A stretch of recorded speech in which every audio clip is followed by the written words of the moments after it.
So then I said, what about Breakfast at Tiffany's? And she said, well, I think I remember the film. Oh, shit. Theme song. Jesse and Bob are two dudes on the job to brighten your day while gabbing away on a pod. Forget your frown, let's see what's going down in Beachtown. Hey, sweet mother of pearl, heavens to Murgatroyd, every which way from Sunday. What do you say? What do you know? Tip the veal, try the waitress. We got jokers cracking wise. Weisenheimer's on the up and up. Hooligans on the straight and narrow. Dames are flipping their lids. Bottom of the ninth, bases loaded. 2 strikes, 2 outs. It's a scorch out there, and the Brooklyn Dodgers win the series. 23 skidoo. Banap. It's a podcast. What's going on? We're Jesse Egan and Bob. I'm one of those guys. Jesse, how's it hanging, my man? It's hanging, buddy. It's great to see you. I'll be honest with you. All that's running through my mind is the song you were singing right before we started. All that she wants is another baby. She's gone tomorrow. All that she wants is another baby. And that was by the great band Ace of Base. I didn't realize that, but I was thinking that's how you knew you were a good band in the 80s, is if your name rhymed. Ace of Base, Tears for Fears. Oh, that was Ace of Base. Had to be mid-90s, no? Was it? I don't know. Sure. Had to be, yeah. All that she wants is another baby. It's gonna be in everyone's heads. I never understood the point of that song. But anyway, I saw a lot of signs this week. Yeah. That's a little very eventful. I saw a lot of signs. I was driving up and down the highway of the Interstate 5 and 405 of Southern California. Yeah. And we'll talk about that momentarily. Holy segue. Look at me go. There's no stopping. Look at you go. And you were driving on a Segway the whole time. It's amazing. I certainly was. Incredible, Bob. It was a good week, and it's nice to be able to catch up on the Beachtown podcast. This is our mental health podcast designed to cheer you guys up, and hopefully it works. But if it doesn't and you need professional therapy, remember that Bob and I are not qualified to do anything but comment on G.I. Joes and He-Man figures. So please go see professionals for your therapy as well as listening to this. And subscribe, tell a friend, rate and review, and spread the Beachtown podcast so that we can get professional mental help as well. That's right. How about that segue? We need money. Not bad at all. Yes, please hit like and subscribe. We'll get the Patreon exists at patreon.com/Beachtown Comedy. We don't have our tiers set up yet. I don't know what we're going to offer people. We have our fears, and if we get rid of some of those, then we'll be shedding our tiers. That's right. Be that as it may, I think let's jump into it because we have a lot to talk about this week. Yeah, we do. It is a big week. It's huge. It's colossal. It's bananas. It's off the hook, off the wall, off the chain, under the table, under the weather, under the radar. You have wild savages. There's no stopping you. Let's do the grapes. Let's do some grapes. We ain't doctors. We ain't saviors. Now enjoy the fruits of your labor. Oh, yeah.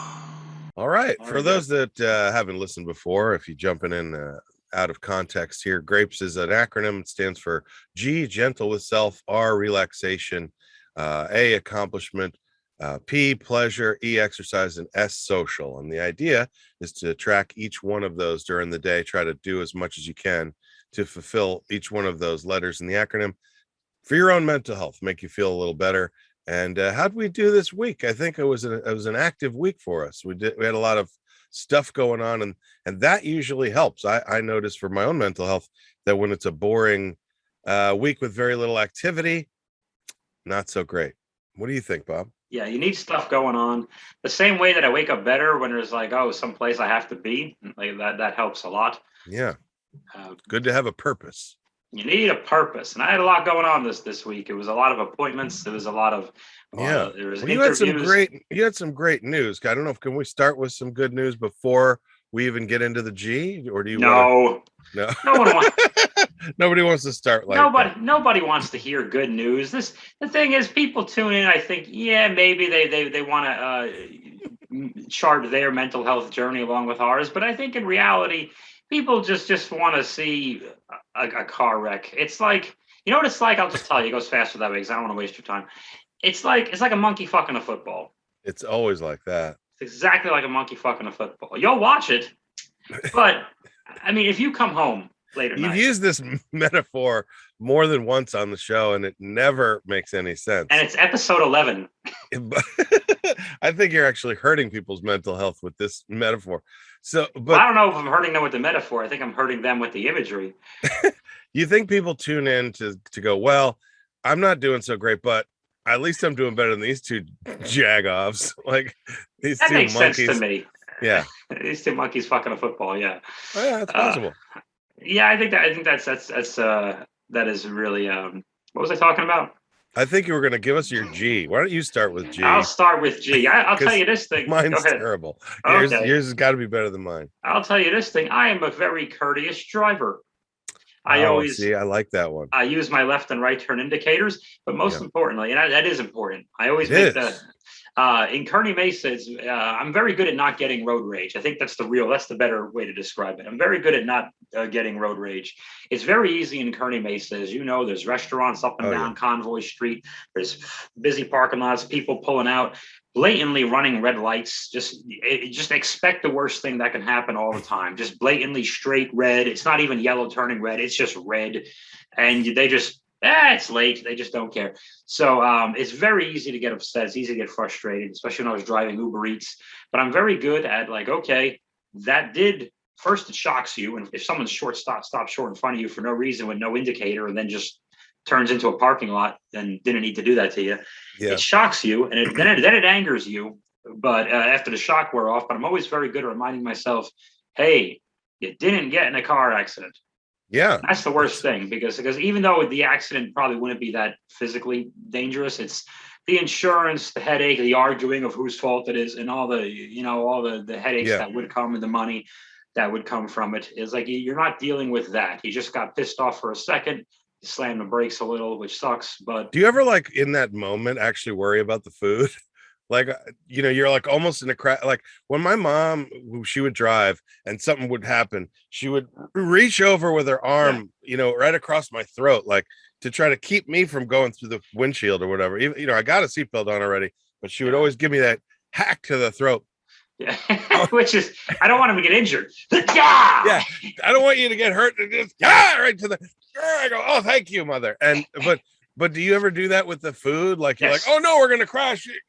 Cover the sandwich, Yes. I'm like, I got it at all costs. I have to protect the pad thai, and that's a hero's journey because that's what a good G.I. Joe would do. Like a Snake Eyes in the first episode had to sacrifice himself and get trapped in the avalanche. The pad thai?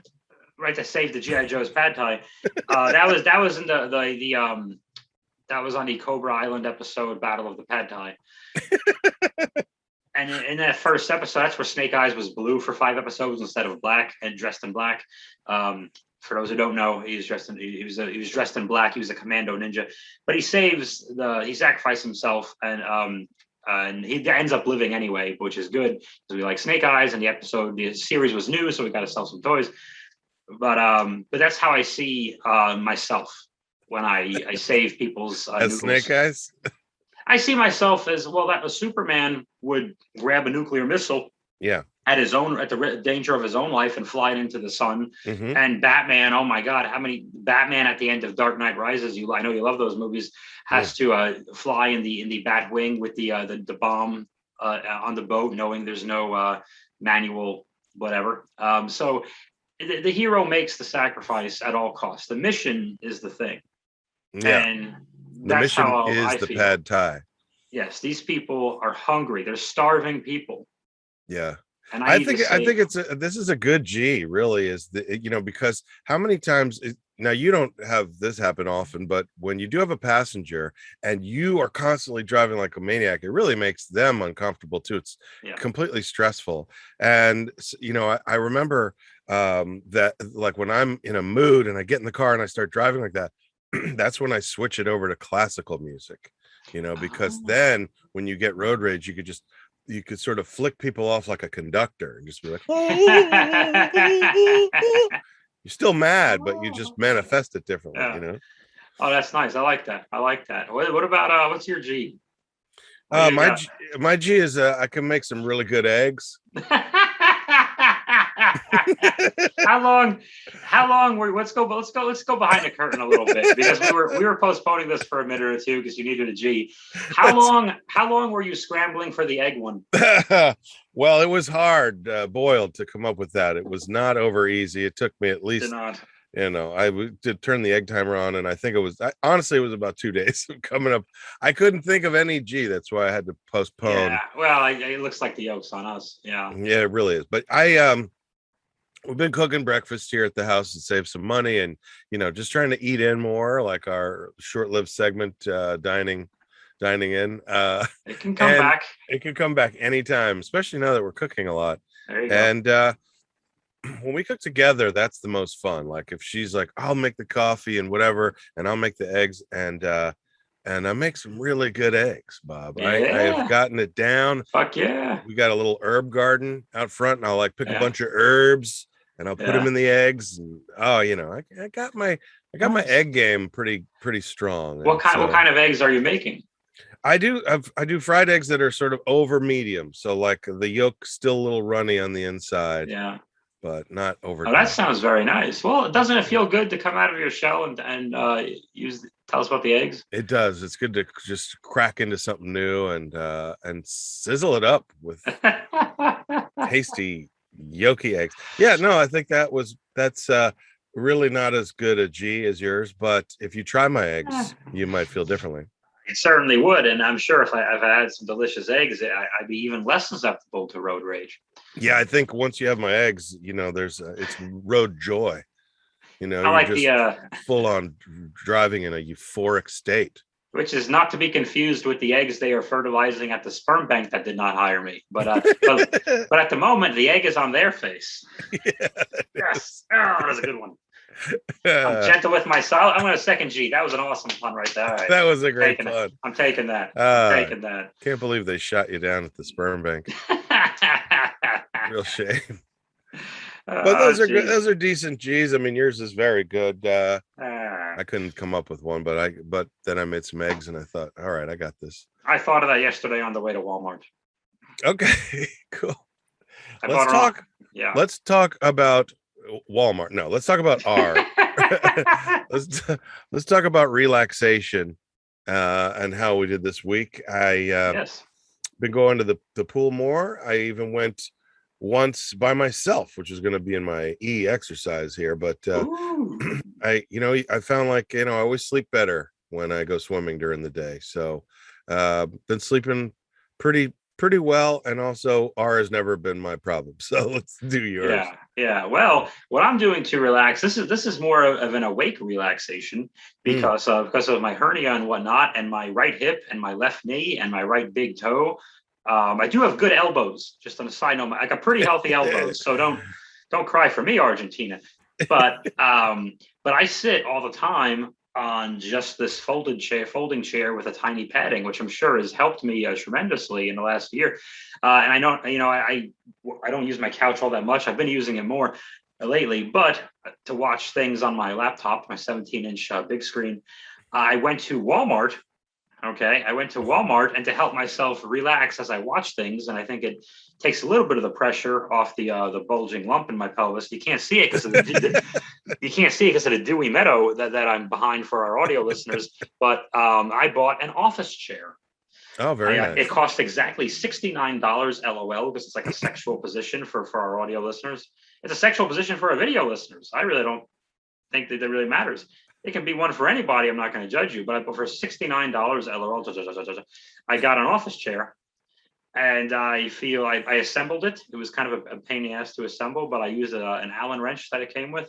Those are popular. Those are very popular, and I'm enjoying. Yeah, and I can swivel now, and it's got armrests, and I'm really enjoying. It's fantastic. Sitting comfortably. Yeah. How does the hernia feel in the chair? Pretty good. Well, it feels it almost makes me want the hernia. It makes me no, it doesn't. No, I'm able to sit for longer. Is really It's what a it good is. chair. Yeah, I'm able to sit for a little longer before it starts bothering me. But I like so how you say like everything is broken on you except for the elbows. Like you yeah, have strong elbows. It just that should have been a G. That should have been my gentle with oneself is your grapes. elbows. I have good I elbows. got some healthy elbows, man. And the funny thing is, I don't like they pop, but they're just compared. They crack and they pop, but just compared to everything else, it's like that's It reminds me of, I don't know which movie. I think it was Winter Soldier, where like Sam Jackson's in the car and they've shot the hell out of his car and he can't get it to work or do anything. And he's like, well, what works? And they're like, the air conditioning is at 100%. That's your elbows. It's like everything's destroyed, but my elbows are at 100%. You know? Yes, exactly. And that is one of my favorite movies. Yeah, Arguably the greatest film ever made. I never really mentioned that before, but I like that. I like Winter Soldier. Yes, it's high praise. I've never heard that. So I'm relaxed in my office chair. Why don't we move on to A? That's a good R. Yeah, A, accomplishment. Oh geez. I mean, I did the laundry. I did laundry yesterday. You know, I did some of Anna's laundry, so that's like partially her accomplishment. Well, no, that's not. That's yours. You did the laundry. Did the laundry. I made the bed once. You know, trying to make the bed every day is like the first accomplishment, but sometimes I forget to do it. So yeah, I did the laundry. I did the laundry, Bob. Yeah, I used to refer to that as rocking the lounge. Rocking the launge. That was my nickname for doing laundry, just to make it cool. Just what are you doing, Bob? Just rocking the lounge, brother. I still think of that. Rocking the lounge. The way that you write it too is LANJ. I think it's just a J. Just a J. Yeah, rocking the lounge. Rocking the lounge. That's what it's up. Even though there's no J in laundry, there it is now. There is now. Lounge. Yeah. Well, my roommate, Heyman, in college smoked a lot of marijuana because every college guy every college has the guy who likes weed too much. He buys it, sells it, smokes it, talks like it. He's majoring. Yes. He's majoring in it, and it's not even taught. There's always paraphernalia with the various symbols and leaves, and this is early 2000s and whatever. I don't know why that matters. Right. And his nickname was Hey Man because that's how he greeted you. Hey man, and so his name was Hey Man. But he would always use the because of ganja, which is a popular euphemism or synonym for the marijuana drugs that the kids do. He would say he's rocking the ganj. Rocking the ganja, and that's really where I got that from. That makes more sense because there is a J in ganja. So I was probably doing what almost definitely happened. I don't really remember because there was always pot smoke in the house. But what probably happened was I was doing laundry and I probably said, "Well, I'm rocking the lounge," and then it just became a thing. It stuck. They were in there smoking the ganj, and you were out there rocking the lounge. Rocking the lounge, yeah. That's terrific. Which was so clean and smelled like weed. Because you bring it right into that apartment, and you're like, okay, yeah, I'm glad the clothes are clean, quote unquote. Yeah, they don't reek. So is that your A coming up with that abbreviation? No, my A is much bigger. It's a big one. It's a big A. I got a big giant A. Everyone can look at my giant A. Look at his huge A, everybody. Look at my huge A. Bob got a job. Bobby got a jobby. All right. Congratulations. Thank you very much. I mean, it's only your fifth job since you moved back here. You're really lapping the rest of us. It's incredible. Everybody else is on unemployment. Bob's like, I want another job. Just hit me again. Damn it. Great, dude. Congratulations. Tell us what the job is. I'm a compliance coordinator. So what I do is I find compliance and then I coordinate the compliance, because compliance, as you already know, I don't think I'm telling you anything new, doesn't coordinate itself. A lot of times the compliance is uncoordinated. It is, and thank God, because then I'd be out of a job still. Right. I mean, it's gangly. It's a gangly, right, awkward compliance. Right. You got to get in there. Yeah. And just coordinate the shit out of it. Here's my advice. Let me actually try to help. I'm going to give some advice to new job seekers. Okay, this is the best thing that I did that actually helped me. This is actually going to be a non-funny, helpful thing here. No, this would be good. Well, you definitely give good interview, don't you, Bob? I give great interview. They love it when I do interviews. Yeah. Well, that's the thing. I think I'm good at job interviews, but if you've had like 20 of them, maybe you must not be that good at them, because one of them would have hired you. It's really a weird catch-22 of job interviews. But you're good at taking the interview. You're just not good at Finishing the no. Okay. A popular sitcom in the 90s. Yes. No. So. Who are all these applicants? Sorry. Okay. The interview I turned down to get the interview, which got me this job. It was a temp job. I'll just say the number. It was 17 an hour, which is like shit, really. I was like, okay, I work that if I have to, but I'll do Uber Eats on the weekends because that sounds fun. Doing that full time and then Uber Eats on your day off, but and hurting yourself in your car. But the thing was, it was for a $40 hour work week, $17 an hour, 6-month temp job, and no set schedule, no set location. So you'd be a receptionist at one of this hospital's many locations, anywhere from 3 minutes to an hour away.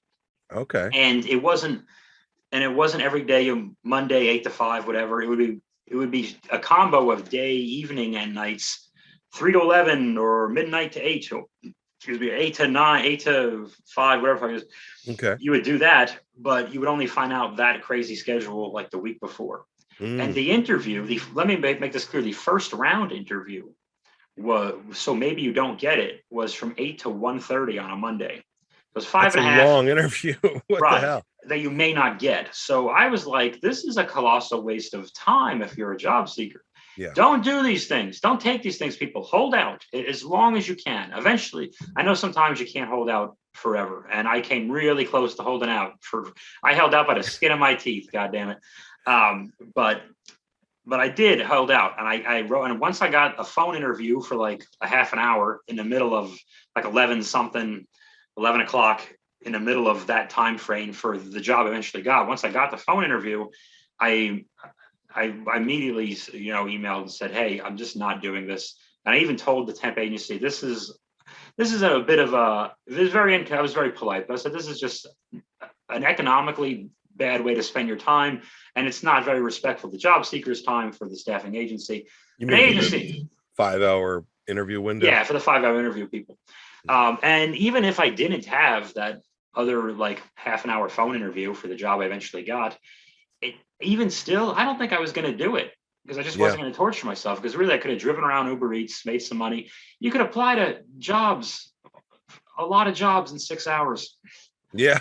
You can apply to a lot of jobs in 3 hours and then drive around and make $50. And I think after you called me and told me about the news, it reminded me of what Anna said, which is like sometimes when you say no to something, you're saying yes to something better. And it seemed like by turning down the one interview and doing the other, you were doing that. Totally. Kind of opened a door to something better.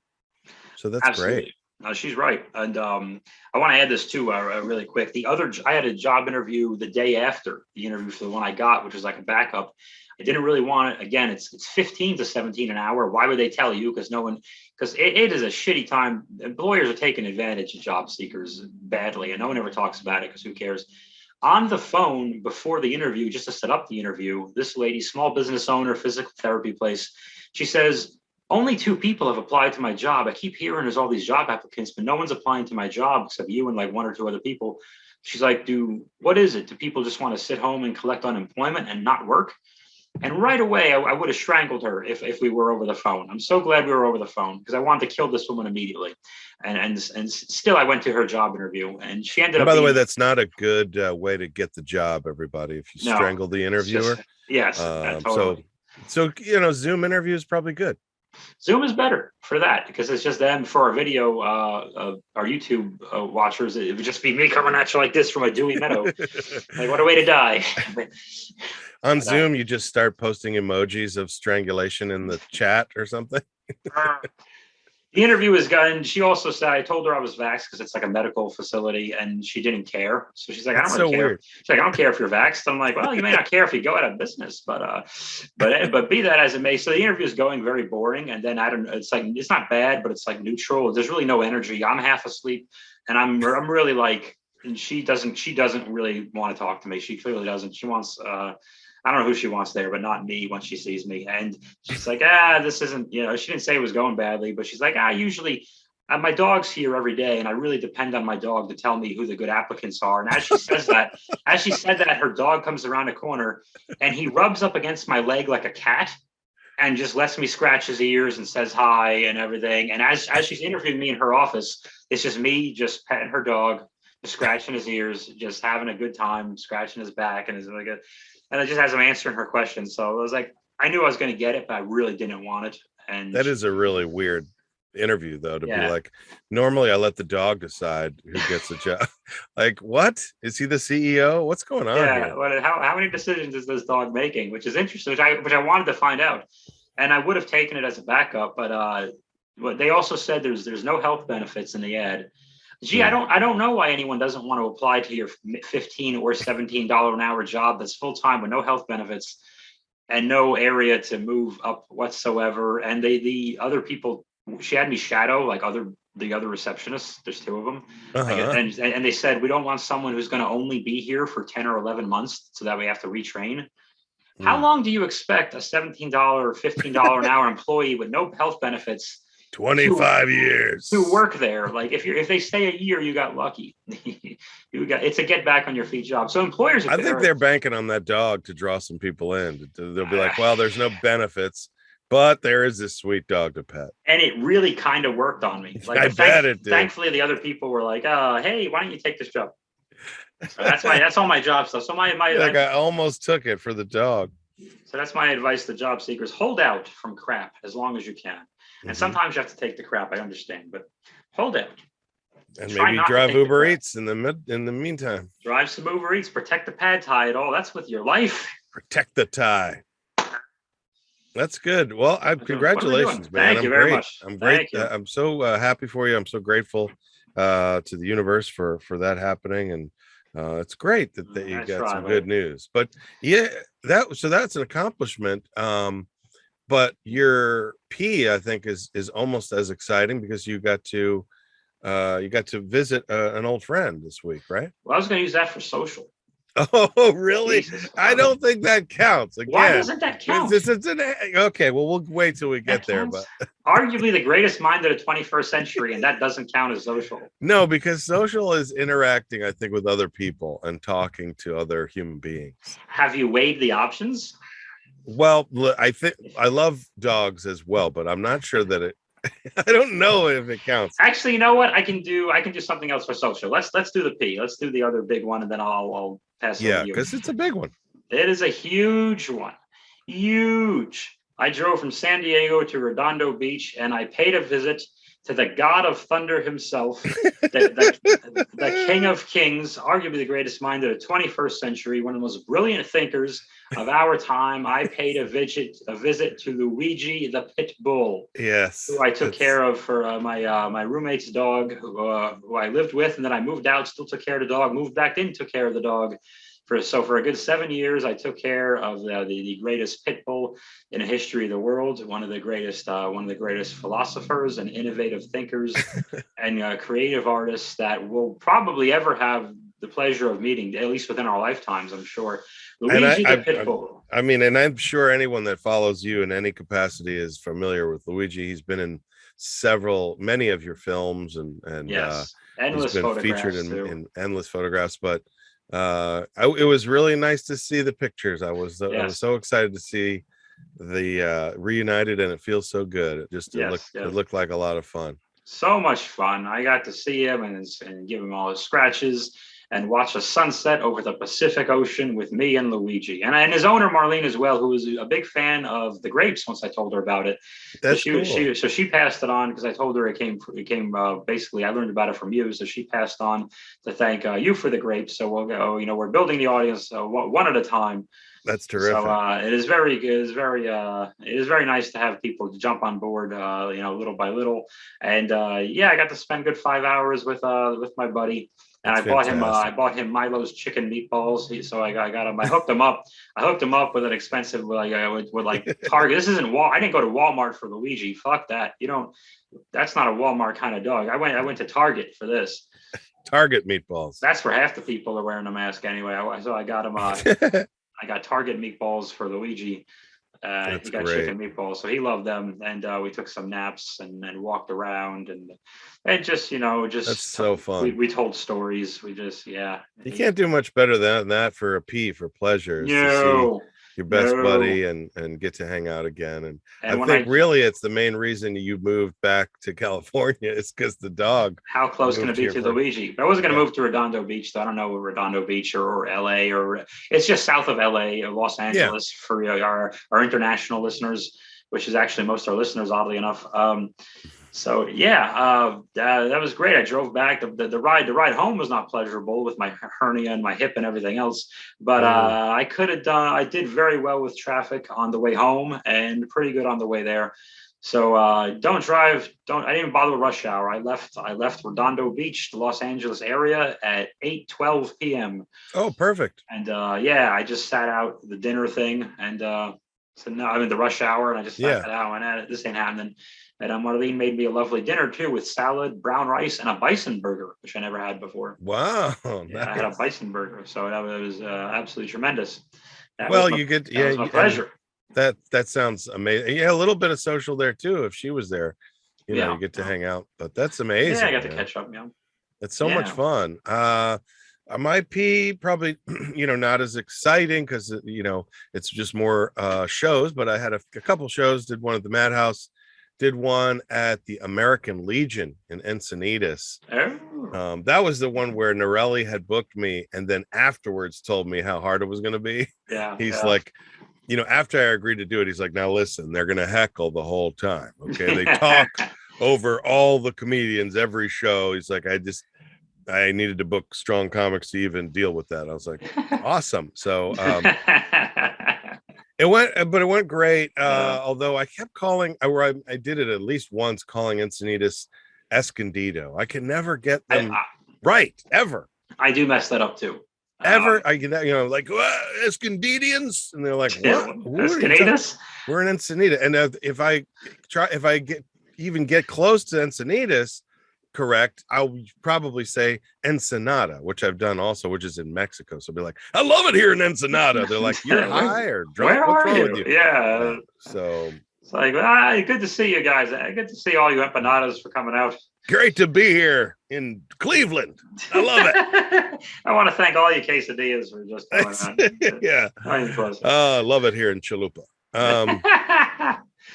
Yeah, I did that, and then we had a show in Spring Valley last night at a place called Steel 94, and it was a little bar. Hold on. Is Steel 94 the movie that Hugh Jackman made with the fighting robots? I think it is. I think, a Pacific Rim Job was maybe that one. Tell us in the comments, Chris or Mark, what was the Hugh Jackman fighting robot movie? Yeah. Please tell us. I don't know what it was called.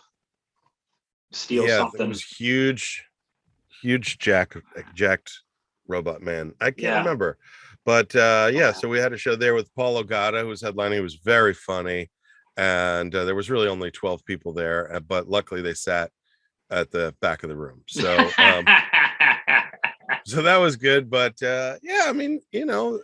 comedy, when it goes well, is really unmatched for me as far as the pleasure goes, and that I think it's this roller coaster ride of anxiety where before it starts, I have so much fear and nervousness and apprehension and worry that I'm going to fail. And then if it goes very well, the sort of rush from that, the feeling of sort of, it's like this influx of self-confidence or self-esteem. You feel very high afterwards that you made all these people feel great, and that sort of joy of how that reaction of them, especially at the American Legion, it felt like everyone talked to me afterwards and said something nice. And if you have a whole room of people compliment you, you're gonna feel pretty good. Totally. That was a great feeling. And so I love that. I would say that is the reason when people ask me before, like, why do you keep doing comedy, or what keeps you going? You remember our buddy Andrew Deans, did, when we started OBC, he had this moment of clarity on stage one time while he was bombing, and he asked the audience, he was like, I bet you're wondering, why does he do this every week? Why every Friday we come here and watch him bomb? Why does he keep doing it? This was Dean saying it about himself. Yeah. And he goes, well, I'll tell you the answer, you guys. It's because one time I did well. Yeah. And I've been chasing that dragon Or- ever since. And I think that's so true, is that when it goes really well, the sort of euphoric nature of that feeling when it goes that well is so hard to match with anything else, that you will chase that feeling forever, chase the dragon forever. And when people say, why do you keep going, it's like just to feel that way again. So to me, that was the biggest P. I think you just described the drug addict's journey. I did, and I do think it's similar in that, even better. I think it's much better, of course, than any drug or alcohol or anything like that, because there's really nothing negative about it. But it's also this euphoria you get from facing your fears and accomplishing it. And so another little accomplishment in there, because I get very afraid every time I do stand up. But to get past that, it's a great feeling. It's like going on a roller coaster. You're like, I don't want to do it. And then at the end, it's like, what a rush. This was exciting, But that's really my pleasure P for this week. And Grapes was doing a few shows. And we also took little C out last night for dinner, for a little birthday dinner, and got him some mac and cheese. This is Anna's nephew? Yeah, the nephew, okay, yeah. Christopher, he loves mac and cheese. It's basically he's kind of gone vegetarian. Anna's pretty much vegetarian. And now Anna's gone like gluten-free, and so like we always try to find a place, but he loves mac and cheese, and so we took him for mac and cheese. And it's always funny because no matter where we go, he has the same like mac and cheese, but he always he like reacts to it like a connoisseur. Like he's like, this is the best mac and cheese. He's 10, but it's so funny to me every time. I always remember my grandfather taking my brother and I out to eat and laughing while he watched us eat. And now I'm doing the same thing with the nephews. Yeah. He's making me laugh as he eats the mac and cheese as if it's caviar or something. Yeah. Like, the delectable craft. I'm like, hey, enjoy it, man. That reminds me of us going to, we've talked about this before on the program. I said program, LOL. That reminds me of the times we would go to the pier right behind you on the Ocean Beach Pier. Yeah. And they had all these wonderful types of different tacos and omelets, and that you don't get in other parts of the country. And I would always order a hot dog. Yeah, that's yeah, I think we mentioned that on episode 1 that Bob ordered a hot dog here just to piss me off. Literally, I was visiting. Yeah, just literally, I didn't really want the hot dog. I literally just ordered it to annoy you. It's like looks at this menu that's all like seafood and on the coast or whatever, and he's like, keep in mind, I'm visiting from New York City. Yeah. At the time. Can I get a hot dog? Yeah. This omelet looks good. Rancho with something sombrero. I don't fucking know. Yada, yada, yada, yada. You know what? I'm going to go with your hot dog. Do you have a Frank Footer? Yeah, it's always a challenge lately. Like for us, the one thing I will say is her kind of going gluten-free. I've kind of started to go that route too, because like if we buy bread for the house, it'll be like gluten-free bread, and I feel better, I think, when we avoid some of the glutens. I don't know what the deal is with that, but I was starting to feel inflammation. I was calling them my flour fingers. Yeah, I eat too much flour. I got my flour thumbs. Like just kind of feeling old and kind of stiff. So feeling a little better with less glutes, Nice. What about where are we at in this thing? We're at E? We did E. We did not do E. We did not do E. We have to do E. All I did for ecstasy, E, I did some swimming. I went swimming by myself when Anna couldn't go. She was doing something else. And I looked at that as an accomplishment too, to say like I motivated myself to go swimming, Well, this is going to be funny because my E, believe it or not, is exactly the same. I finally took advantage of the swimming pool in my apartment complex. That's terrific. I went in there last Sunday in my American flag, the palm tree shorts, and I went in there. I was alone. It goes it's a small pool from 3 foot to 8 foot, and I have trouble. I had trouble. Now I was practicing. Like like holding my breath underwater, because Uh-huh. I think I was always holding my breath with my mouth, but just forgetting to really just close my mouth and hold my breath with my nose. So I just kept practicing that till I got good. And then I was swimming laps. I was swimming laps back and forth. I think that might have been a That's little great. too intense for the hernia. I don't think that was such a great idea. It Mm. bothered me a little bit later tonight, but other than that, the rest of me felt pretty good, and it was nice to get out there and a little bit of sunshine and Yeah. enjoy the pool that I pay for. And then I got Yeah. out of the pool, and I accidentally, of course, you accidentally swallow water, and this water's got chlorine in it, so I would hit the chlorine, and I was getting paranoid because I'm like, wait a minute. There's a pandemic with a Delta variant, and I just jumped into a fucking germ pile that's going in my ears, eyes, nose, mouth, Pretty et sure cetera, that et cetera. chlorine kills everything. I hope so. Well, not me. I'm swimming in it. Well, everything but you. Yeah, but I felt like the tickled a little bit of burn, and I'm like, oh shit. I just got COVID, Delta, United American Airlines, JetBlue variant, whatever the hell it is. I got Delta, Gamma, Omega, Beta, Alpha variant, Lambda variant, because I jumped in. Thank you for getting that. Because I jumped in and into this goddamn pool, and who knows what my neighbors have and all this stuff. So I thought I just jumped into like a COVID pile. But it went away the next day. The tickle, it was probably just accidentally just swallowed some water with chlorine in it. But whatever. Yeah. What are you gonna do? What are you Well, gonna that's do? good, It was man. good for We me. had the same E this week. That's pretty Yeah, amazing. yeah.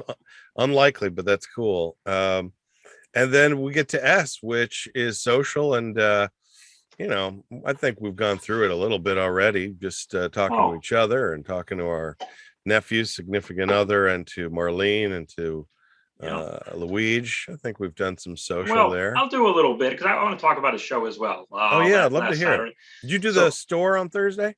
no, I was not on the list. But thankfully, Thursday was the day I was visiting Luigi, so it Okay. wouldn't matter.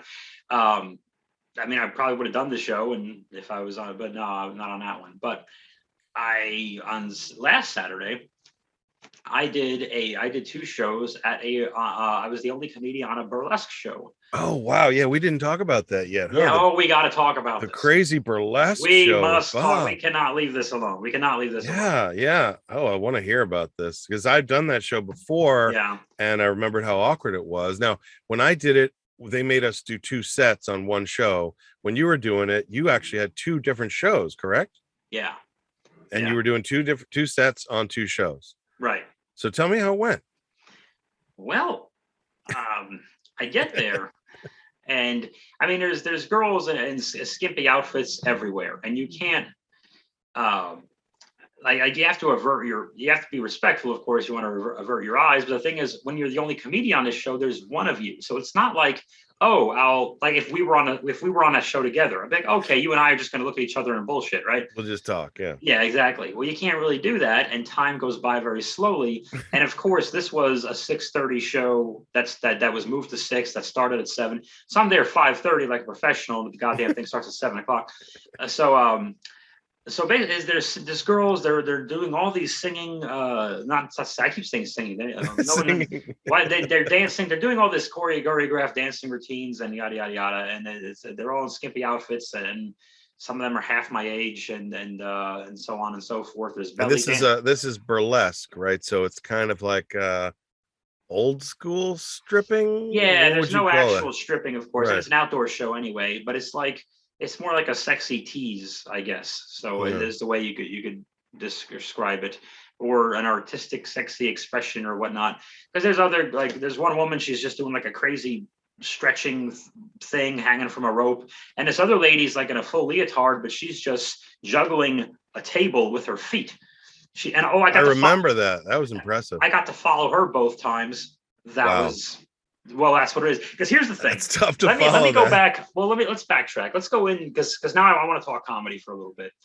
When you have a scenario, for those who are not as drenched in stand-up as we are, when you have a scenario where a comedian is the only comedian on a show, a variety show or something else, the best thing to do 99 times out of 10, I don't care, all the time, put the comedian first, because ultimately, what is it? It's somebody it's a person talking. Yeah, like an MC. Let him go first. Right. And I assumed in my comedy brain, well, obviously on both these things, clearly I'm going first because I mean, no, you'll be following a naked acrobat. Exactly. So, and we got the line up a few days earlier to be fair, but still, it never occurred to me that it's going to be, sexy girl dance, sexy girls dance, sexy girls dance, a crazy trick you've never seen before. Bob talks. Yeah. Bob talks. And then sexy girls dance, sexy girls dance. And some dude, Tito, who was awesome. He's my favorite person there. Dances in like a thong, and he's got nipples on it. It took me 3 days to get the tape off my nipples after the show. but so you would never think, but that's what it was. It was sexy dance, sexy. It was an hour of sexy dance. Bob, you talk, and then sexy dance, sexy dance. So they're both out the audience like boobies, Bob, boobies. Yeah. Basically, it's butts, boobs, butts, boobs, butts, butts, butts, boobs, boobs, butts, butts, Bob, butts, boobs, butts, butts, Bob, butts, butts, boobs, boobs, Bob's butts. That was the show. I hope you did that on stage. I did not. Funny. I thought of it just now, like an ass. Of course, so funny. I'm only 7 days late with that. But he drives back show, like George Costanza. I've got it now. The shrimp. What is it? That's the second. Jerk store. The jerk store. The wife's in a coma, whatever it was. And all I want, and I do the first show, and it's just it's tight. I'm a little tight, and they're a little tight too, because it was supposed to be 2 6-minute sets, and the woman in charge was panicking over time about closing early enough because she basically have to take the entire thing down by whatever time. So my second set got cut from 6 to 4 minutes.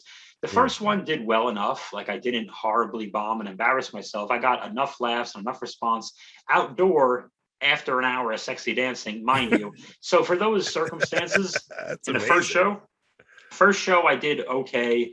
Or average, considering that circumstance. Second show, it's a little darker, and I'm a little more loosened up. I drank a beer, and I've had like 3 beers in 2021. So I don't really drink. So, but that didn't really help. It was just like, I just had no one to talk to. And it was because now, after the first show, they all get flowers, all the dancing girls, they all get flowers. And I'm just sitting there, like, taking pictures with strangers for them and just moving out of the way. I remember that. All these pictures. And I was just like, this is, and I wasn't in a bad mood. This isn't like that Guitar Center fucking scumbag because this, I knew it was pretty much going to be like this going in. And it was going to be so funny, even though it was going to be a little irritating at the time. It was going to be very funny. So yeah, I just kind of went, this will be funny. Just do this. Okay. plus the check cleared. So yeah, whatever. I feel bad. But I did the second show. The second show, she said, only do 4 minutes. And we got to cut you down to 4. I think I did 5, and she's like pacing. Because like freaking out. But I did different jokes. I did the 2 sex robots. I closed with the thumbs up bit instead of I did mostly a different set. I think you gotta wonder why they even book a comedian when they need you for 4 minutes. I mean, I really don't know. What's the point of that? Like, really? We got to fill 4 minutes? I mean, come on, just don't. Because I know, because if you divide up what they pay you and divide it up per one of those 2 sets, I know what I got paid for that 4 minutes, and that was a robbery on my behalf. But then again, keep in mind, the thing is, people forget with comedians, like, oh, you got X amount of money for 10 minutes of work. Well, no, there's 5 hours and 6 hours of your day all involved. Day. Yeah, right. All day, and the thing starting late and everything else. But the second show was, I started to have a little more fun with it instead of just doing my act and everything else. I went in. I went. I want to thank all of you for remaining seated while the sexy portion of the show. We take a break from the sexy portion of the program. Do you have any idea what it's like to be a comedian in the backstage of a burlesque show? Like, you can't look anywhere.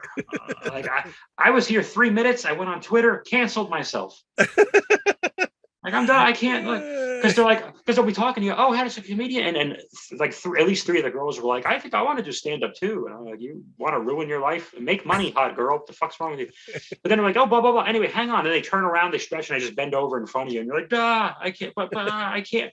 But I know, but You got to stand in the corner like you're on detention or something. I was standing in a corner like the Blair Witch was about to kill me. Bob's just staring at the wall. Yeah. Oh my god. Wow, that went long. I'm sorry, but I had to tell you about my. No, that's amazing. That sounds like fun. I mean, and I want to do it again. They actually are really sweet. I helped. They are really nice. They're really nice people, and it was a really great show. And that's the Ooh La La show, right? Yes, so for Ooh La anyone in La San Review. Diego, yeah, that's into it was a few cabaret. blocks. It's a few blocks from the Comedy Store in La Jolla. And they're really, really talented. I don't want to give the impression I think I called it fancy stripping or something, which is really what's the matter with you? derogatory. Why would you They're do really that? they're really talented, and they have a variety of things on the show. Obviously, like that juggling of the table thing. I think the one when I did it, a woman like got into a giant shot glass and poured milk all over herself or something. I mean, there's like quite a bit of variety to this show, and includes Bob. So I mean, yeah. Check out the next one. one. Actually, you know what? I'm sorry to make this. Tito really enjoyed. He said to me, the host, he goes, "Hey, those credits on your Instagram, are those real?" And what a smart guy! And I said no, and he goes, "Well, you should have held your tongue there a second." Oh. And he said, "I said no, I make those up. I'm just having fun." And he says, "Oh, because I Googled all of them, and none of them showed up." And finally, I thought, I think he's just fucking around. I go, "Yeah, dude, I just fuck around, man. I don't care." And then we were talking, and he was cool because he wanted MTV2 to really have a Trying to Smash. It should. We were going, so we hit it off real like right away. So I really liked talking to him. I think you should write a treatment for that, like, and submit it to MTV or MTV2 and say, I do want to write. I wrote this show for you. Well, there's not much of a show. It's just people texting each other "you up," but it's at noon. So it should be. Like, have you seen? They literally have a show now called Fuckboy Island. They do. It's called F Boy Island. Yeah. I'm pretty sure they would take Trying to Smash. Trying to Smash. Oh God.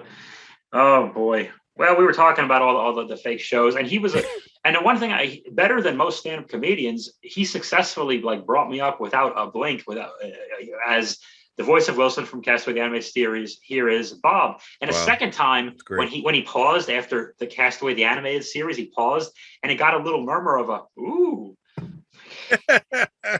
That show needs to happen with me and Anne Hathaway, which I explained to him would be the new female lead in Castaway the Animated Series. Well, you're doing the right thing, putting it out there in the universe. Oh shit. Okay. What do you have for social? I had a lot to talk about there. For social, I played PlayStation once with no one. Oh, good. That wasn't social, but the new Black Panther is out. Black Panther has been added to the Avengers game, and it's worth avoiding social just to play that. Oh, wait, the video game. Oh, okay. Yeah. No, that's the opposite of social. No, I think my social was hanging out with Lil C and going out to dinner with Anna and stuff. Yeah. And going to these shows and talking to human beings at the shows. That's really my social. I make good eggs, Bob. Make good eggs. Make good eggs. You know what? I have another pleasure. You recommended the What If series on Disney Plus. I did, I took two of your recommendations. I did the swimming recommendation, and I also watched episode 1 of What If on the Disney Plus, the new Marvel series. And I assumed you'd hate it. And for pleasure, I decided never to watch it again. I knew you'd hate it. I knew right away when I was watching it with Anna. I go, okay, so the first episode, Captain America doesn't become Captain America. Yeah, Bob's gonna hate this. So you hated it, right? I mean, Pepsi Blue. Pepsi Blue. It's empty. Well, I've been drinking it. That's why. Red, white, and blue. Is it time for a word from a sponsor? I don't know if it's time for a Pepsi Blue. I don't know if it's time for a Pepsi 2. 2 blue. Red, you white, never know. And blue. You never know. There's that one, and there's that one over there. Well, I'm excited because I think it's time for my favorite segment of the show. Before we jump into it, I'll say here's the movies I watched this week. I watched a movie called Run Lola Run, which is some German film that Anna recommended. It was described as an action film set to a throbbing techno beat, and I enjoyed it. It was good. It was a lot of running. Who was in Run Lola Run? German woman who reminded me of Mila Jovovich from The Fifth Element, because she had red hair and she ran and there was a throbbing techno beat, and it was good. And then we watched Inglorious Bastards last night, and that was so good. I hadn't seen that in forever, and I forgot. I've only seen it once. That was one of the one of the 88 movies. I didn't see him in it, but I watched. That was one of the 88 movies I watched during the pandemic last year. The main pandemic. It's a good pandemic show. The prequel to the pandemic. Yeah.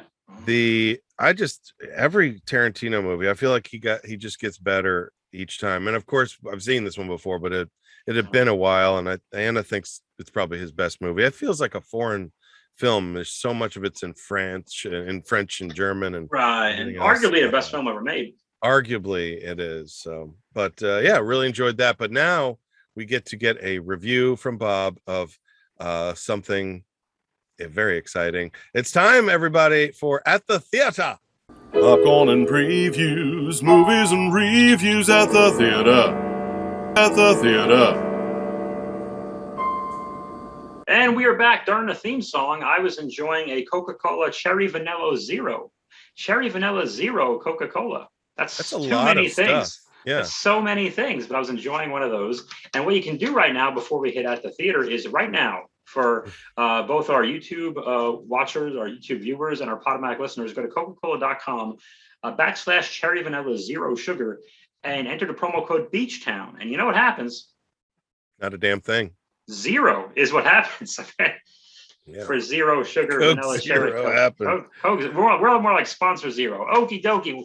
Today we are talking about Batman Returns. Yes. Now you and I are both very big fans of the 1989 Michael Keaton, Jack Nicholson Batman motion picture. My personal favorite Batman. I think they've gone downhill ever since that movie. I know. I don't care for the Christopher Nolan narrate every moment. I don't know why. With everybody asking, giving him advice every single second of every scene of here's how you be Batman. Here's how you be George. I hate it. Well, Give me Michael Keaton, baby. They could always make a cartoon where Alfred becomes Batman instead of Bruce Wayne. Wow, that's a great idea. An alternate universe. Would you? What if Morgan Freeman? What if Morgan Freeman was Batman? I would love that. Freedman. Yeah. So okay. I do love the original Batman. This one is the second one, also Tim Burton, and much different than the first, right? Well, as you mentioned, everything after 89 went downhill. And when we go downhill, what a better place to start at the beginning of the decline of that roller coaster that never comes back up. Right. We're still hurtling towards the ground. Would you like to see the beginning of the end? Because that is Batman Returns, or better known as Batman Shows Up from Time to Time. Yeah. To watch a bunch of craziness. Okay. To the best of my recollection, I watched this 4 or 5 days ago. You know how I get. We're a little low on time. Let's do Batman Returns. Okie dokie. We start off, it's Christmas, and Pee Wee Herman throws a baby in a river. That's a great start. And then the baby grows up to be like a carnival freak and a half man, half penguin. And then Michael Keaton is still Batman, but he doesn't really do anything. And then Max Schreck, played by Christopher Walken, is walking back and forth across the screen. And he's talking to the mayor, and he has plans for a power plant. And then Michelle Pfeiffer is his secretary, not in real life, but in the popular film. And she comes in and she says something dumb, and they all laugh at her because they're all a bunch of misogynistic men. And Christopher Walken's very rude and he's condescending to his secretary or assistant as they go back and forth. And he's like, "Oh, forgive me, we haven't housebroken Miss Kyle," which is foreshadowing because she's going to become a cat. More on that later. So anyway, there's back and forth with the whole thing. Oswald Cobblepot, the penguin, rather, he's still lurking around. And then Max Schreck, Christopher Walken. This is hilarious. They have a guy play Christopher Walken's son. And by the way he plays Christopher Walken's son is he just does a Christopher Walken impression. So two of them are doing the voice back and forth. And it's the most obvious thing in a world where it must have been like they did it for 30 seconds as a goof. And then someone said, no, we're doing that. Someone insane who shouldn't have full control of a movie finally said, "Hey, do that the entire time." And then we find out. Wow. Yeah, They Wow. did basically they did that on like a skipping record of just and then we find out that Cobblepot, keep in mind this came out in 1992, 2 years after Edward Scissorhands, which we've also reviewed on this program, arguably the greatest film ever made. We find out that the carnival freaks live in a part of the sewer near a bunch of weird Art Deco things that look like the front yard of the house that Edward Scissorhands lived in. Wow. Wow. Yes. Wow. Yeah, exactly. Which is what I said when I thought, oh, this is what happens if Scissorhands and Batman lived in the same universe. He's making the same movie. Yeah. But anyway, Christopher Walken goes to give a speech, but he forgets his speech. And Michelle Pfeiffer's the secretary, and she's like, "Oh Christ, he forgot his speech." Yeah, blah blah blah blah blah, and she's very upset. And then the guy, Shrek doesn't have a speech, so he just says some bullshit real quick, and he leans into somebody and says, "I forgot my speech. Remind me to take it out on the secretary later." Meanwhile, Michelle Pfeiffer, who isn't Catwoman yet, she goes home right before that because I got out of order a little bit, and she's had a rough day, and she's not respected, and she's mad that she's not married because it's the early '90s, so that's the only thing women are supposed to want in a workforce. This would not work today. But she opens the door, says, "Honey, I'm home." And then, "Oh, that's right, I'm not married." And then she has a bunch of voicemail answering machine things because the 90s the thing up. And then one of it's her mom. Her mom's basically chewing her out for not being married. And she has a bunch of stuffed animals. And there's stray cats that she gives milk to or whatever. So she runs back to the office and tries to make everything better. And she tells Christopher Walken, "Oh, that's kind of interesting about the power plant. It looks like you're actually sucking power from the city than providing power." And he's like, "Well, how would you know that?" And she's like, "Well, there were certain protected files." He's like, "How'd you get to the files?" "Well, I figured out your password was the name of whatever your statue is." I don't know why she would do that or tell him she did that.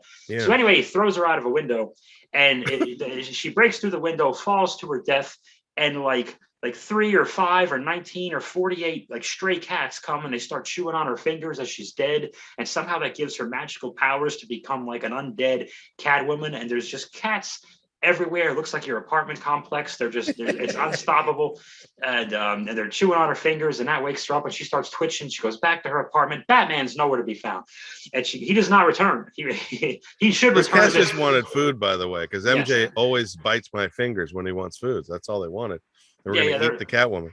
Basically, yeah, they're assholes. So she runs into her old apartment, and she takes her stuffed animals and puts them in a garbage disposal, and she trashes the place. She's not getting her deposit back. She spray painted shit, and she makes a leather Halloween costume with like nails things on it. And then she runs out into the thing, and there's this woman, because it's a superhero movie. So there's a woman who's about to be sexually assaulted in an alley because it's a fun superhero movie. So anyway, well, thankfully Catwoman kicks his ass, and then she's still kind of rude to the girl's like, "Oh, thank you for saving me," and she kind of, I don't know what she does. She says something and she slaps the girl, whatever. That's for being too weak. I don't fucking, because I don't know, because Batman's nowhere to be found. Okay. But then Christopher Walken, as he's talking, somehow he gets temporarily kidnapped by Cobblepot. The Penguin. This Penguin shows up and he pretends to save a baby that gets kidnapped. He has a henchman in a carnival outfit steal someone's baby, or the mayor's baby. Yeah, he jumps down the sewer with the mayor's baby, and then Cobblepot, played by Danny DeVito, who is wonderfully evil in this. He's so great in this. Extra gross too, right? He's disgusting, just absolutely disgusting. Got like a lot of black fluid coming out of his mouth. Yeah, the whole time. I don't know what the hell that is. What is that about? You got to see somebody about that. So he comes out. And he saves the mayor's baby, and then everyone gets to know the Penguin and learns about his story. And Cobblepot blackballs Christopher Walken because apparently the Penguin spent years scotch taping all the shredded documents together in the sewer of all the bad stuff Walken does and the people he had killed. And he hands the hand of a dead friend of Walken to Christopher Walken to shake his hand, going like, "I know you got the guy killed. Here's his hand. You shake his hand. LOL." And so they pretend he gives the mayor his baby back, and now Cobblepot's a hero, and they find out Cobblepot's parents have since died, and then Cobblepot becomes so popular in the news in a week that suddenly it's decided that maybe he could be mayor because he had a good week in the news. And it didn't make any sense. And Michelle Pfeiffer and Penguin team up because they both have problems with the Batman, because the Batman is suspicious of Cobblepot, and he breaks up some bad stuff Penguin wants to do. And then Danny DeVito bites a guy's nose off like a PR guy, and he wants to have sex with all the ladies he sees because he's very horny, and he wants to have sex with Michelle Pfeiffer, but she doesn't want to. So he makes her hold an umbrella, and she goes up and falls to her death and wakes up again. And somehow Catwoman and Batman have a fight, and then he doesn't want to hit her, and then eventually he defends himself. He hits her, and she falls through a window and dies again because she has 9 lives because she's a cat, right? Oh, yeah. That's the thing. So she keeps Does dying. die a lot, yeah. So all 3 of these men have killed her at some point, and she makes mention of that later. And eventually, Cobblepot is exposed. Batman uses a laser disc to expose the Penguin. He uses a laser disc to expose Penguin being recorded, controlling the Batmobile and forcing Batman to hurt innocent people with the Batmobile. So Batman is the new villain. Like, we've never seen a movie where suddenly they hate Batman, but then they find out Batman's really good, because that's never been done. You might as well give him knives for hands or some crazy shit. But so Batman redeems himself with a laser disc, and he keeps spinning it, like wow. I should have been saying that. So Danny DeVito was controlling the Batmobile in one of those giant kid cars that you put a quarter in outside the supermarket, so it shoves around on a spring. For some reason, they needed to make that so he could control the Batmobile. I don't know why it had to look that specific. Probably so they can do it outside supermarkets, because they already pissed McDonald's off with that movie because of the toys. But anyway. Batman eventually, there's a big fight. It's the sewer, it's underground. Penguin decides the best thing to do right now is kill the firstborn babies of Gotham, like all of them. So he just decides in this movie, I got to murder all the babies. So even one of his henchmen says what the audience is thinking. He goes, what? No, we can't. Why? And then he shoots the fat bastard, right? And that guy falls into the thing. And they kidnap Walken, or they try to kidnap Walken's son, because there's a big ball where they're all wearing masks, LOL. But of course, Selina Kyle and Bruce Wayne are not wearing masks. And they were trying to date as Wayne and Kyle, but then they figure out who each other is. So now they both know who the other one is. And everyone ends up in a sewer. Let's just move everyone down to the goddamn sewer, which is exactly what happened in the script and in post-production and in planning for this movie. Everyone just went way down to the sewer. They didn't murder any babies because Batman and Alfred, which is the first time, by the way, I think we saw Alfred with a headset, the first time in Batman incarnation that I can remember, Alfred actually helping stop the crime. Yeah. So just a little note, that was the first time I saw Batman as Alfred as more than a butler. But anyway, didn't really matter because they used a laser disc or something else to stop the Penguins from shooting off rockets to blow up Gotham or something. And it was apparently Gotham is a place where endless penguins live, because everyone knows that a city based off Pittsburgh is going to be most indigenous to the penguin. So anyway, everyone's in a sewer. Batman rips the mask off. Danny DeVito gets his ass kicked and he dies. And the Penguins drag him into the water, but they have flippers and no hands or thumbs or claws, so it doesn't make any goddamn sense. They shove him.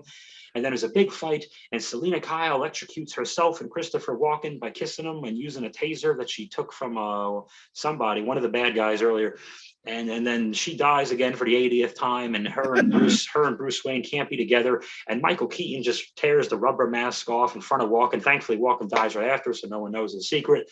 And he tears the rubber mask off, which was really, that probably wasn't even, he didn't even know they were recording. He was just like, I hate this. Trying to kill babies. I don't want to do this anymore. And then he does that. And then finally, Batman, Michael Keaton is in a car with Alfred the butler, and it's snowing, and he sees a cat in the alley, and he goes and he saves the stray cat. And then you see Michelle Pfeiffer in the leotard on a building, and she's got like 1 or 2 lives left, or whatever the hell it is.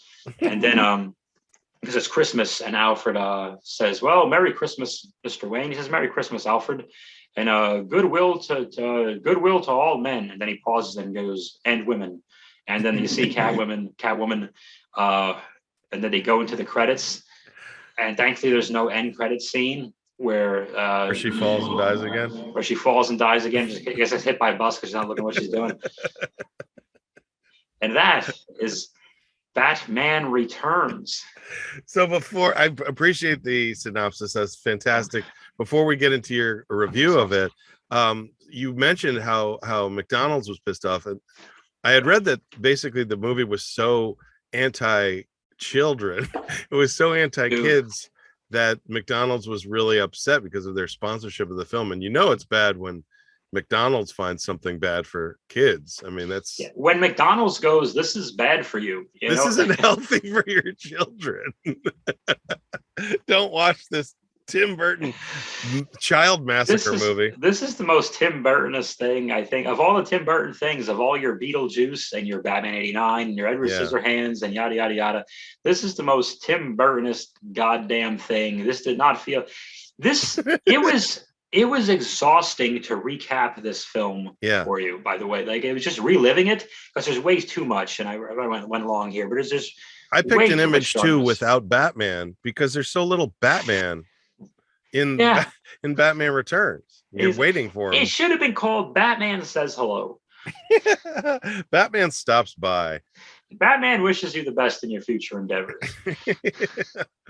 Yeah, it was mostly about these three, and I remember it being very dark, weird, and kind of gross. The shame is the three of them are amazing. I didn't give Michelle Pfeiffer enough credit in this because really my favorite, because I love Anne Hathaway, and I'm biased because we did Castaway, the animated series, together. But I love Michelle Pfeiffer was absolutely wonderful as Catwoman in this.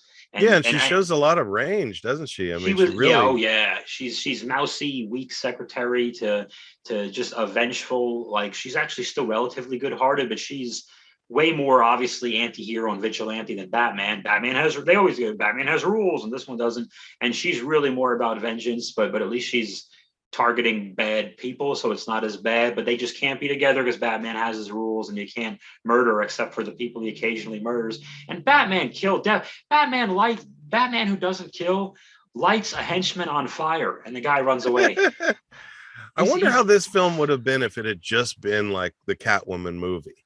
Just take Batman out of the equation, and this is the poster basically, and have it more about Catwoman. I wonder if that would have solve some of the problems or not. I don't know. Well, I'm gonna be argumentative there because Catwoman's character may have to change a bit, because then we need a hero if there's no Batman. Someone has to have the moral high ground, significantly more moral than Danny DeVito or Christopher Walken. So because Michelle you're judging it as an action film in the late 80s, early 90s, not as one today where you could easily have these anti-heroes like Venom being the hero who basically a villain, but he bites heads off.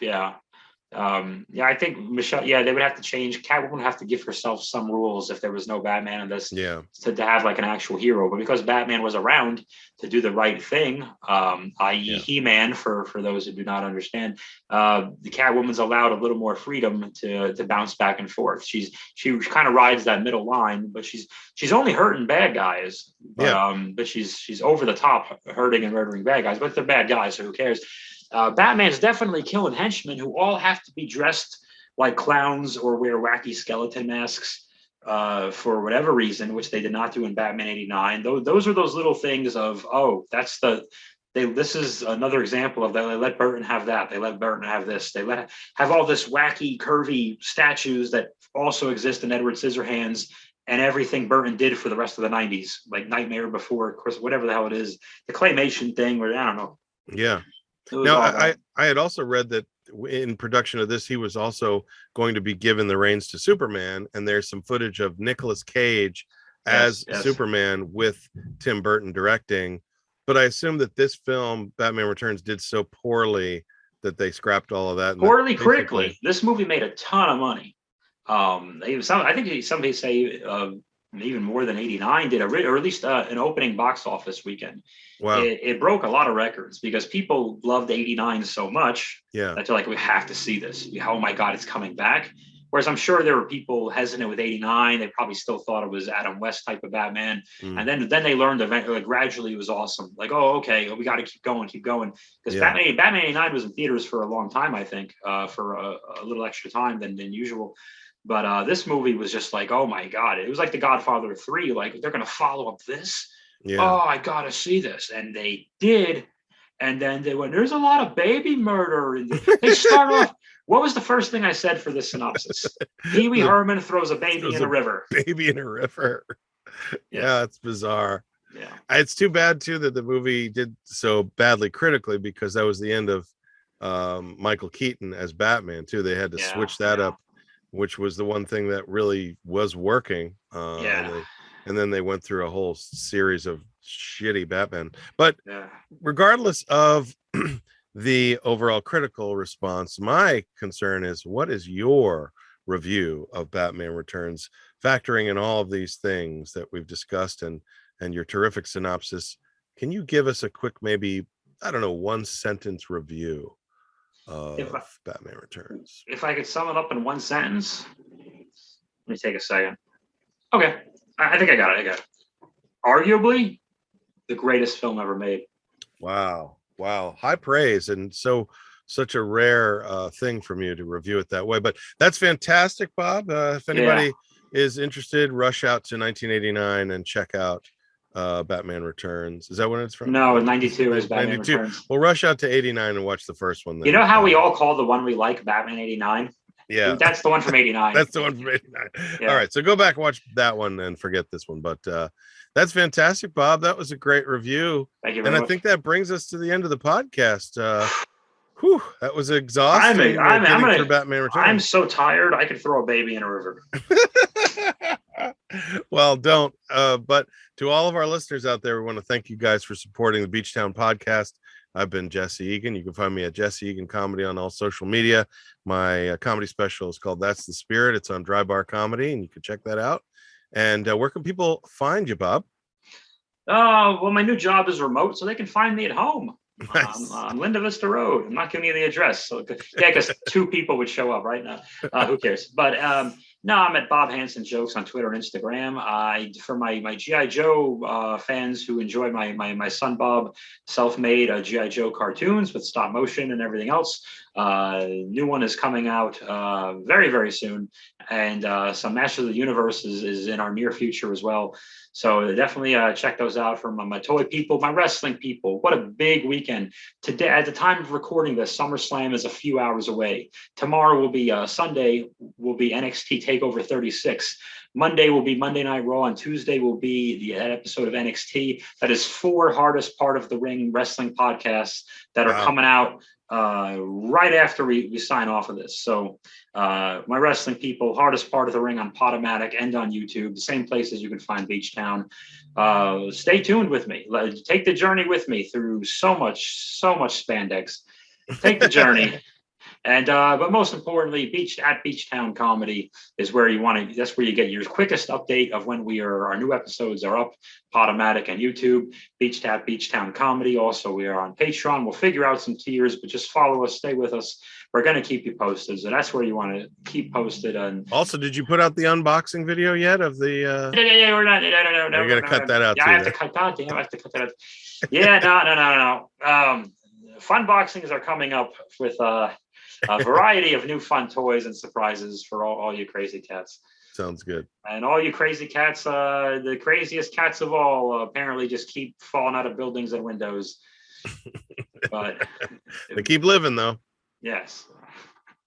Well, thank you guys for listening and supporting the podcast, and have a great week, everybody. Do your grapes and feel good, everybody. We love you. All that she wants is another baby. All that she wants is another baby.